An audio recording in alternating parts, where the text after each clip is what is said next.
4000 বছর আগের কথা। বনি ইসরায়েলের একটি জনপদে একজন অত্যন্ত সৎ এবং জ্ঞানী দরবেশ বাস করতেন। ছোটবেলা থেকে তার একজনই বন্ধু ছিল, যে জন্ম থেকেই বোবা এবং এক পায়ে অক্ষম। অনেকদিন ধরে তাদের দেখা হয়নি। একদিন দরবেশের খুব ইচ্ছে হলো তিনি বন্ধুর সঙ্গে দেখা করতে যাবেন। পরের দিন তিনি পায়ে হেঁটে বন্ধুর গ্রামের দিকে যাত্রা করলেন। গ্রামটি ছিল অনেক দূরে এবং মাঝে অনেক ছোট ছোট গ্রামও পড়ছিল। দরবেশ আপন মনে হেঁটে চলেছেন। হঠাৎ রাস্তার মাঝে তার সাথে এক অপরিচিত লোকের দেখা হলো। লোকটি দরবেশের সাথে হাঁটতে শুরু করলো। দরবেশ ভাবলেন, এটা তো খুব ভালো হলো, কারোর সাথে থাকলে পথ তাড়াতাড়ি পার হয়ে যাবে। হাঁটতে হাঁটতে দরবেশ লোকটির নাম জিজ্ঞেস করলেন। লোকটি তার নাম বলল কাবিজ। দরবেশের কাছে নামটি কিছুটা অদ্ভুত লাগলো। তিনি ভাবলেন, এ কেমন নাম, কিন্তু তিনি আর বেশি কিছু জিজ্ঞেস করার প্রয়োজন মনে করলেন না। তারা দুজন একসাথে হাঁটছিলেন। পথে একটি গ্রাম এলে অপরিচিত লোকটি দরবেশকে বলল, আপনি এগিয়ে চলুন, আমাকে এই গ্রামে একজনকে একটি বার্তা দিতে হবে, আমি আপনার সঙ্গে একটু পরে দেখা করছি। দরবেশ বললেন, ঠিক আছে, এবং তিনি এগিয়ে গেলেন। ঠিক তখনই গ্রামে খবর ছড়িয়ে পড়ল যে একটি ষাঁড় এক ব্যক্তিকে মেরে ফেলেছে। লোকটি মারা যাওয়ার কিছুক্ষণ পরেই সেই অপরিচিত লোকটি আবার দরবেশের সঙ্গে এসে যোগ দিল। এরপর তারা হাঁটতে হাঁটতে আরেকটি গ্রামের বাইরে পৌঁছলেন। সেখানে একটি ছোট কাফেলা তৈরি হয়েছিল। সেখানে থাকার ব্যবস্থাও বেশ ভালো লাগছিল। দরবেশের বন্ধুর গ্রাম তখনও সেখান থেকে অনেক দূরে ছিল এবং সন্ধ্যাও হয়ে আসছিল। দরবেশ অপরিচিত লোকটিকে বললেন, রাত হচ্ছে, সারাদিন হাঁটাহাঁটি করে খুব ক্লান্তি এসেছে আর খিদেও পেয়েছে, তাই আমরা এখানেই খাওয়া দাওয়া করে বিশ্রাম নিই, সকালে আরাম করে আবার যাত্রা শুরু করব। অপরিচিত লোকটি বলল, ঠিক আছে, এই গ্রামে একজনকে কিছু জরুরি জিনিস দিতে হবে, আপনি খেয়ে নিন আর বিশ্রাম করুন, আমি পরে এসে খাবো। এই বলে সে সেখান থেকে চলে গেল। তার যাওয়ার কিছুক্ষণ পর ওই গ্রামে ধোঁয়া উঠতে দেখা গেল এবং দেখতে দেখতে পুরো গ্রামটিতে আগুন লেগে গেল। দরবেশ অবাক হয়ে ভাবলেন যে এই লোকটি যেখানেই যায় সেখানেই কোনো না কোনো ধরনের ক্ষতি হয়, নিশ্চয়ই কোনো গোলমাল আছে। কিন্তু দরবেশ রাতে অপরিচিত লোকটির কাছে এ বিষয়ে কোনো কথা বললেন না। সকালে তারা দুজনেই আবার তাদের গন্তব্যের দিকে চলতে লাগলেন। কিছুটা দূরে গিয়ে আরো একটি গ্রাম এলো। অপরিচিত লোকটি আবার দরবেশকে বলল, আপনি এগিয়ে চলুন, এই গ্রামেও আমার কিছু জরুরি কাজ আছে, কাজ শেষ করে আমি আপনার সাথে দেখা করব। এই বলে অপরিচিত লোকটি চলে যেতে লাগলো। কিন্তু এবার দরবেশ এগিয়ে না গিয়ে সেখানেই দাঁড়িয়ে সেই অপরিচিত লোকটিকে দেখতে লাগলেন যে সে কোথায় যায় এবং কি করে। তখনই মানুষের চিৎকার শোনা গেল যে একটি ষাঁড় এক ব্যক্তিকে কামড়েছে এবং সে মারা গেছে। ঠিক সেই সময় অপরিচিত লোকটি আবার দরবেশের সঙ্গে এসে যোগ দিল। সামলাতে পারলেন না এবং লোকটিকে জিজ্ঞেস করলেন, আপনি যেখানেই যান সেখানেই কোনো না কোনো ধরনের ক্ষতি হয়, আপনি কি আমাকে বলতে পারেন কেন এমনটা হয়?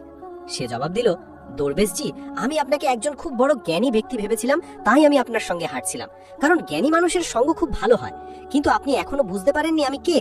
দরবেশ বললেন, আমি তো বুঝেছি, কিন্তু আমার মনে কিছুটা সন্দেহ আছে, যদি আপনি নিজে আপনার সম্পর্কে বলেন তাহলে আমার জন্য সহজ হবে।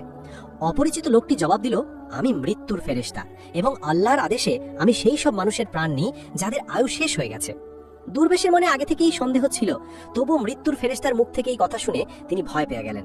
তবুও সাহস করে জিজ্ঞেস করলেন, যদি সত্যি আপনি মৃত্যুর ফেরেশতা হন তাহলে বলুন, পরের মৃত্যু কার? মৃত্যুর ফেরেশতা বললেন, পরের মৃত্যু তোমার সেই বন্ধুর যার সাথে তুমি দেখা করতে যাচ্ছ, এবং তার মৃত্যুর কারণ হবেন আপনি নিজেই। এই কথা শুনে দরবেশ ভয় পেয়ে গেলেন এবং চিন্তায় পড়ে গেলেন যে যদি ইনি সত্যি মৃত্যুর ফেরেশতা হন তাহলে তার কথাও সত্যি হবে, আর তার কারণে তার ছোটবেলার সবচেয়ে কাছের বন্ধুর মৃত্যু হবে। তাই এর চেয়ে ভালো হবে যে তিনি তার বন্ধুর সঙ্গে দেখা করতে না যান, অন্ততপক্ষে তিনি তার মৃত্যুর কারণ হবেন না। মৃত্যুর ফেরেশতা বললেন, আপনি যা ভাবছেন আমি জানি, কিন্তু আপনার বন্ধুর সঙ্গে দেখা না করলে ভাগ্য বদলাবে না, আপনার বন্ধুর মৃত্যু নিশ্চিত এবং তা আগামী কয়েক মুহূর্তের মধ্যেই হবে। মৃত্যুর ফেরেশতার এমন কথা শুনে দরবেশ হতবাক হয়ে গেলেন যে মৃত্যুর ফেরেশতা তার মনের কথাও জেনে গেছেন, যেটা একজন সাধারণ মানুষের পক্ষে সম্ভব নয়।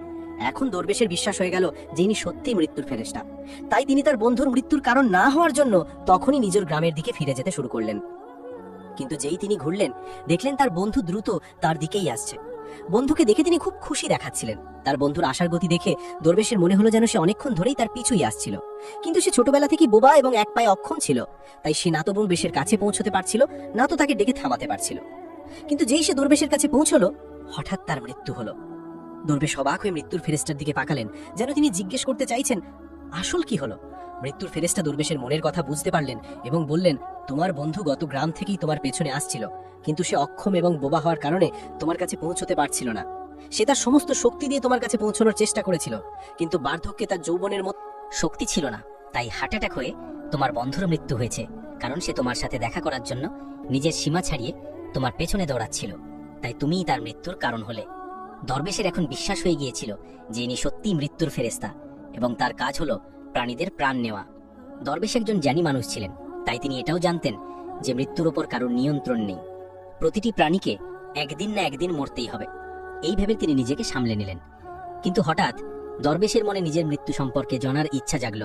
তিনি মৃত্যুর ফেরেশতাকে বললেন, যখন আমার বন্ধুর মৃত্যু হবার ছিল তখন আপনি শুরু থেকেই আমার সঙ্গে কেন হাঁটছিলেন?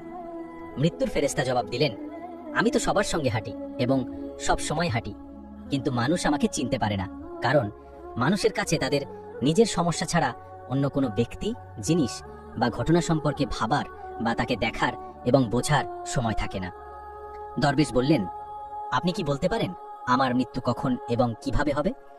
মৃত্যুর ফেরেশতা বললেন, যদিও একজন সাধারণ প্রাণীর জন্য এটা জানা উচিত নয়, কারণ যে কেউ তার মৃত্যু সম্পর্কে জেনে দুঃখই পায়, কিন্তু আপনাকে দেখে একজন জ্ঞানী মানুষ মনে হচ্ছে এবং আপনি আপনার বন্ধুর মৃত্যুকে যত সহজে মেনে নিলেন তা দেখে মনে হয় আপনি নিজের মৃত্যু সম্পর্কে জেনেও দুঃখ পাবেন না।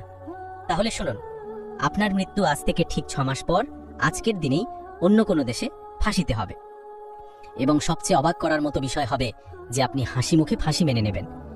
এই বলে মৃত্যুর ফেরেশতা সেখান থেকে চলে গেলেন, কারণ এখন তার কাছে দরবেশের সঙ্গে থাকার কোনো কারণ ছিল না। দরবেশ তার বন্ধুর শেষকৃত্য সম্পন্ন করে নিজের গ্রামে ফিরে গেলেন। কিন্তু বন্ধুরা, কোনো ব্যক্তি যতই বড় জ্ঞানী হোক না কেন, নিজের মৃত্যু সম্পর্কে জেনে চিন্তিত তো অবশ্যই হন এবং মৃত্যু থেকে বাঁচতে কিছু না কিছু অবশ্যই করেন। দরবেশও তাই করলেন, কারণ তিনি একজন জ্ঞানী ব্যক্তি ছিলেন। তার পরিচিতি তার দেশের খালিফা পর্যন্ত ছিল। দরবেশ ভাবলেন যে খালিফার কাছে তো অনেক জ্ঞানী উপদেষ্টা থাকেন, তারা আমার মৃত্যু সম্পর্কিত সমস্যার কোনো না কোনো সমাধান অবশ্যই বের করবেন। এই ভেবে দরবেশ রাজ দরবারে গিয়ে হাজির হলেন এবং খালিফাকে তার পুরো গল্প শোনালেন। খালিফা তার উপদেষ্টাদের এই কথাটি জানালেন এবং তাদের পরামর্শ চাইলেন। সবাই মিলে অনেক ভাবনা চিন্তা করে বললেন যে যদি দরবেশের কথা সত্যি হয় তবে তার মৃত্যু 6 মাস পরেই হবে, কিন্তু মৃত্যু তখনই হবে যখন তিনি অন্য দেশে যাবেন। যদি তিনি অন্য দেশে না যান তবে মৃত্যু হবে না। উপদেষ্টাদের এই পরামর্শ খালিফারও ভালো লাগলো। তিনি দরবেশের থাকার ব্যবস্থা মহলেই করে দিলেন এবং খালিফার আদেশ ছাড়া কেউ দরবেশের সঙ্গে দেখা করতে পারত না। কিন্তু দরবেশ নিজের ইচ্ছায় যে কোনো জায়গায় আসতে যেতে পারতেন, যাতে এটা মনে না হয় যে তিনি খালিফার বন্দী। কিন্তু দরবেশ ভয়ে নিজেই কোথাও আসতে যেতেন না। সময় কেটে গেল এবং দরবেশের মৃত্যুর সময় ঘনিয়ে এলো। সেই দিনটিও চলে এলো যেদিন দরবেশের মৃত্যু হবার কথা ছিল। সেই দিন দরবেশ ভয়ে তাড়াতাড়ি ঘুমিয়ে পড়লেন, যাতে রাত তাড়াতাড়ি কেটে যায় আর পরের দিন এসে যায় আর এইভাবে মৃত্যু ঠেকানো যায়। কিন্তু বন্ধুরা, দরবেশের ঘুমিয়ে হাঁটার রোগ ছিল এবং এই রোগ সম্পর্কে তিনি নিজেও জানতেন না, তাই খালিফা বা কোনো হাকিমকে এই রোগ সম্পর্কে জানানোর তো প্রশ্নই ওঠে না। দরবেশ তার মৃত্যু নিয়ে খুব চিন্তিত ছিলেন এবং ঘুমিয়ে হাঁটার রোগ তখনই আসে যখন ঘুম ঠিকমতো না হয়। রাতে দরবেশের ঘুমিয়ে হাঁটার রোগ শুরু হলো। তিনি উঠলেন এবং মহল থেকে বেরিয়ে ঘোড়ার আস্তাবলে পৌঁছলেন। দরবেশ খালিফার একজন বিশেষ অতিথি ছিলেন, তাই কোনো চৌকিদার তাকে থামালো না এবং কোনো জিজ্ঞাসাবাদও করল না। ঘোড়ার আস্তাবলে পৌঁছে তিনি সবচেয়ে দ্রুতগামী ঘোড়ার উপর চড়লেন এবং ঘুমন্ত অবস্থাতেই নিজের দেশের সীমানা পেরিয়ে প্রতিবেশী দেশে চলে গেলেন। শুধু তাই নয়, তিনি প্রতিবেশী দেশের খালিফার মহলে পৌঁছলেন। সেখানকার চৌকিদাররাও তাকে থামালো না এবং কোনো জিজ্ঞাসাবাদও করল না, কারণ রাতের শেষ প্রহর হওয়ায় সবাই ঘুমাচ্ছিল।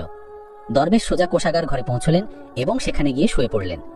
সকালে কোষাগারের রক্ষক দরবেশকে কোষাগার ঘরে ঘুমন্ত অবস্থায় দেখতে পেলেন। এতে খালিফা খুব রেগে গেলেন এবং তিনি দরবেশকে গ্রেপ্তার করার আদেশ দিলেন। খালিফা দরবেশকে রাজ দরবারে হাজির করার আদেশ দিলেন। যখন দরবেশকে দরবারে আনা হলো, খালিফা তাকে দেখেই রাগে ফাঁসি সাজা শুনিয়ে দিলেন এবং বলতে লাগলেন যে যদি তুমি চুরি করতে সফল হতে তাহলে আমাদের ছোট রাজ্যের মানুষরা না খেয়ে মারা যেত, তাই হাত কাটার পরিবর্তে ফাঁসির সাজা দেওয়া হচ্ছে, যাতে ভবিষ্যতে কেউ এমন কাজ করার আগে 1000 বার ভাবে। ফাঁসির সাজা শুনে দরবেশ কেঁপে উঠলেন। তবুও কিছুটা সাহস করে তিনি খালিফাকে বললেন, জনাবে আলী, আমি জানি না যে আমি কিভাবে আপনার মহলে পৌঁছলাম। আমি এটাও জানি না যে আমি কিভাবে আপনার কোষাগার ঘরে এলাম। আমি কোনো চোর নই, কোনো চৌকিদার আমাকে কেন থামালো না, কিন্তু আমি এতটুকু জানি যে আজ আমার মৃত্যু হওয়ার কথা ছিল এবং এখন হচ্ছে। খালিফার কাছে এই কথাটি কিছুটা অদ্ভুত লাগলো। তিনি জিজ্ঞাসা করলেন, তুমি কিভাবে জানলে যে আজ তোমার মৃত্যু হবার কথা ছিল? তুমি কি বলতে চাইছ? দরবেশ গত 6 মাসের পুরো গল্প শোনালেন এবং বললেন যে হুজুর, আমার বা কোনো সাধারণ মানুষের এত সাহস নেই যে সে খালিফার দরবারে এবং খালিফার উপস্থিতিতে চুরি করতে পারে। খালিফার কাছে দরবেশের কথায় কিছুটা সত্যতা দেখা গেল, কিন্তু তিনি ভাবলেন যে হয়তো এটা তিনি নিজের মৃত্যু থেকে বাঁচতে মৃত্যুর ফেরেশতা এবং নিজের মৃত্যুর ভবিষ্যৎবাণীর অজুহাত দেখাচ্ছেন। খালিফা বললেন যে যদি তোমার এই কথা সত্যি হয় এবং আজ তোমার মৃত্যুর দিন হয় যেমনটা মৃত্যুর ফেরেশতা বলেছিল, তাহলে আমি তোমার মৃত্যুর কারণ হব না। কিন্তু যদি এই কথা মিথ্যে হয় তাহলে আজ অবশ্যই তোমার মৃত্যুর দিন হবে। তিনি তখনই সিপাহীদের হাতে একটি চিঠি প্রতিবেশী দেশের খলিফার কাছে পাঠালেন এবং দরবেশের কথার সত্যতার প্রমাণ চাইলেন। সন্ধে পর্যন্ত সিপাহীরা ফিরে এলো এবং জানালো যে দরবেশ যা বলছেন তা সম্পূর্ণ সত্যি। প্রতিবেশী দেশের খলিফা দরবেশের থাকার সম্পূর্ণ ব্যবস্থা তার মহলেই করেছিলেন। গত 6 মাস ধরে দরবেশ তার অতিথি ছিলেন। গতকাল খলিফা শেষবারের মতো দরবেশের সঙ্গে আরামের ঘরে দেখা করেছিলেন এবং এরপরে তিনি এই দেশে কিভাবে পৌঁছলেন তার কোনো খবর নেই। তাই এই দেশের খলিফার মতে দরবেশকে ফাঁসি দেওয়া উচিত নয়। এখন খলিফার সামনে একটি নতুন সমস্যা সৃষ্টি হলো। তিনি কোনো তদন্ত ছাড়াই দরবেশকে ফাঁসির সাজা শুনিয়ে দিয়েছিলেন। যদি দরবেশকে ফাঁসি না দেওয়া হয় তাহলে খলিফার কথার অপমান হয়, এবং যদি সাজা কার্যকর করা হয় তাহলে দরবেশের নির্দোষ মৃত্যু হবে। খলিফা তার উপদেষ্টাদের কাছে এই বিষয়ে পরামর্শ চাইলেন। উপদেষ্টারা বললেন, হুজুর, দরবেশকে কাঁচা সুতো দিয়ে ফাঁসি দিন। এইভাবে আপনার দেওয়া আদেশের সম্মানও রক্ষা হবে এবং কাঁচা সুতো দরবেশকে ফাঁসি দেবে না, তার জীবন বেঁচে যাবে। খলিফার এই পরামর্শটি ভালো লাগলো। তিনি আদেশ দিলেন যে দরবেশের জন্য কাঁচা সুতোর ফাঁস তৈরি করা হোক। দরবেশকে ফাঁসি দেওয়ার প্রস্তুতি শুরু হলো। সবাই খুশি হয়ে দেখছিলেন যে না তো দরবেশ মরবেন আর না তো খলিফার প্রতিশ্রুতি মিথ্যা হবে। দরবেশেরও বিশ্বাস ছিল যে কাঁচা সুতোয় তার মৃত্যু হতে পারে না, তাই তিনি হাসি মুখে ফাঁসির মঞ্চে চড়তে রাজি ছিলেন, যেমনটা মৃত্যুর ফেরেশতা বলেছিলেন। কিন্তু যেই দরবেশকে ফাঁসি দেওয়া হলো, কাঁচা সুতোটি ছিঁড়ে গেল। কিন্তু ছিঁড়ে যাওয়ার আগে সে তার কাজ করে দিয়েছিল। দরবেশের গলার হগ কাঁচা সুতোয় কেটে গিয়েছিল। দরবেশ মাটিতে পড়লেন এবং ছটপট করতে লাগলেন। প্রতিটি শ্বাসের সাথে তার গলা থেকে রক্তের ফোয়ারা বের হচ্ছিল। দেখতে দেখতে দরবেশের শরীর পুরোপুরি নিশ্চল হয়ে গেল। সবাই অবাক ছিল যে এত দুর্বল একটি সুতো কিভাবে কারোর মৃত্যুর কারণ হতে পারে। কিন্তু ঘটনাটি ঘটে গেছে। ভাগ্য তার কাজ করে দিয়েছে। যা হওয়ার থাকে তা হয়েই থাকে। বন্ধুরা, এই গল্প থেকে আমরা এই শিক্ষা পাই যে আমরা যতই সতর্কতা অবলম্বন করি না কেন, যতই চেষ্টা করি না কেন, আমরা কখনো কোনো অবস্থাতেই ভাগ্যের লেখাকে মুছে দিতে পারি না। প্রতিটি ঘটনা এবং তার পুরো ধারাবাহিকতা আগে থেকেই নির্ধারিত থাকে। আমরা তাকে একটু এদিক ওদিক করতে পারি না। এই কারণেই ঈশ্বর আমাদের ভবিষ্যৎ জানার শক্তি দেননি, যাতে আমরা আমাদের জীবনকে আরো ভালোভাবে যাপন করতে পারি। এই কথাটি দরবেশের ক্ষেত্রেও সত্যি হয়। যদি দরবেশ মৃত্যুর ফেরেশতার কাছে নিজের মৃত্যুর সম্পর্কে না জিজ্ঞেস করতেন, তাহলে তিনি 6 মাস পর্যন্ত খলিফার মহলে ভয়ে ভয়ে বাঁচার পরিবর্তে আরো ভালোভাবে জীবন কাটাতে পারতেন। শুধুমাত্র একটি জিনিস ভাগ্যকে বদলানোর শক্তি রাখে, আর তা হলো দোয়া। বলা হয় যে দোয়া যদি আন্তরিকতা এবং সত্যিকারের মন থেকে চাওয়া হয়, তবে ঈশ্বর ভাগ্যকেও বদলাতে পারেন। তাই আমাদের উচিত আল্লাহর কাছে সবসময় ভালো ভাগ্য এবং ভালো ভবিষ্যতের জন্য দোয়া করা। এই গল্পটি অনেক পুরনো এবং আমরা এটিকে আমাদের নিজের ভাষায় অনুবাদ করেছি। এই গল্পটি সেই সময়ের যখন মানুষ মৃত্যুর ফেরেশতাকে দেখতে পারত। এখন এই গল্পের মধ্যে কতটা সত্যতা আছে তা শুধু ঈশ্বরই জানেন। আপনার এই গল্পটি কেমন লাগলো এ সম্পর্কে আপনার মূল্যবান মতামত কমেন্ট বক্সে অবশ্যই জানাবেন। যদি গল্পটি ভালো লেগে থাকে তাহলে চ্যানেলটি অবশ্যই সাবস্ক্রাইব করবেন, ভিডিওটি লাইক করবেন এবং শেয়ার করবেন।